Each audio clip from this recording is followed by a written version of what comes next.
It is summertime, and that means that the wildflowers will soon be gone.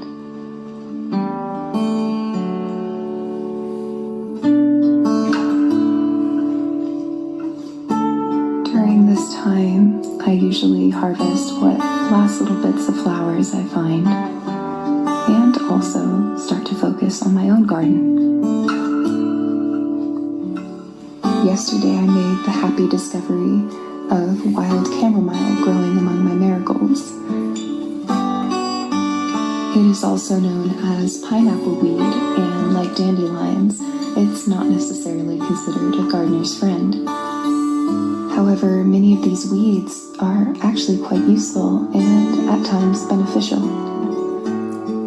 It simply takes some knowledge of how to forage and use them. For example, dandelion petals are actually rather sweet and tasty, and pineapple weed smells like a more citrusy version of chamomile, plus it tastes amazing. Of course, one of my favorite plants for tea making is lavender, and I like to harvest and dry it and keep it for the winter months when I am missing spring. Some lavender keeps its scent longer than others. English lavender, for example, doesn't always smell very strongly. However, I find it to be the best for tea making.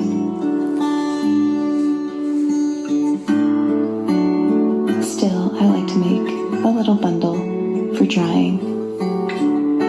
All I find you have to do is pinch the flowers between your fingers a little bit to release the scent.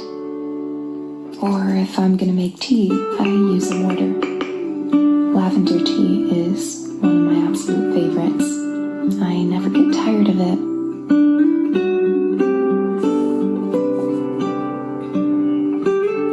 Even the busiest days require slow moments.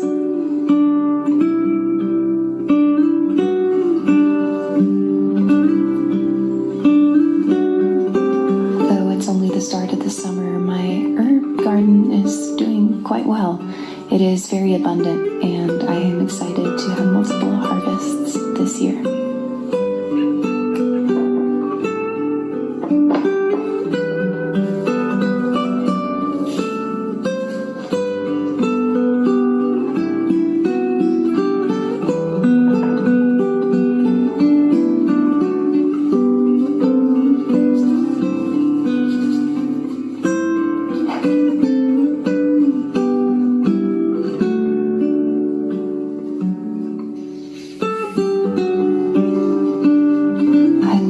Process of tea making. It is so calming and meditative. It is definitely a labor of love, as you have to harvest quite a lot of leaves to make even one small jar of tea. But in my mind, it's definitely worth it.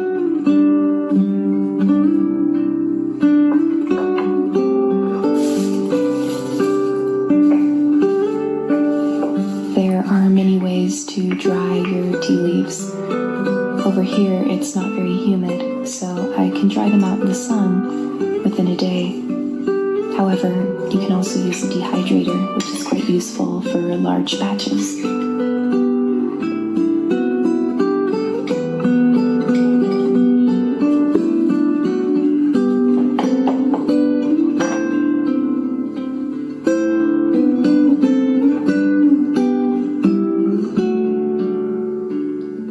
If you are seeking to learn more about tea making, I highly recommend this book. I'll leave the link down below. It was my first introduction to understanding how to grow and take care of tea plants, and it was very inspiring to me. Here are some of my favorite combinations of tea. If you are not already a tea maker, I highly recommend experimenting with some simple herbs that are easy to grow, like mint. It is so wonderful to experience growing a plant and harvesting and consuming it. It really keeps you connected to the natural cycle.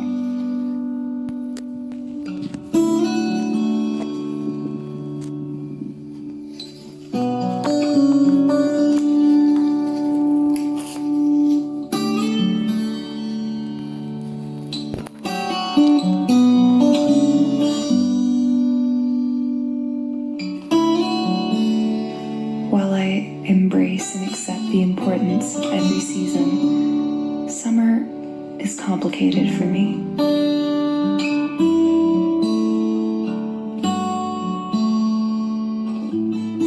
While I spend most of it by the lake and love the feeling of the sun tickling my neck, I'm always aware of the possibility of wildfires.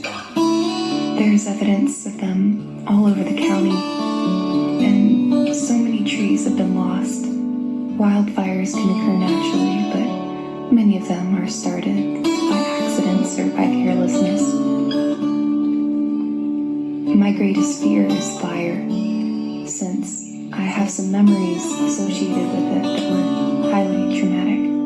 But if I ever find myself worrying too much about the unknown, I try to stop and remember the spring.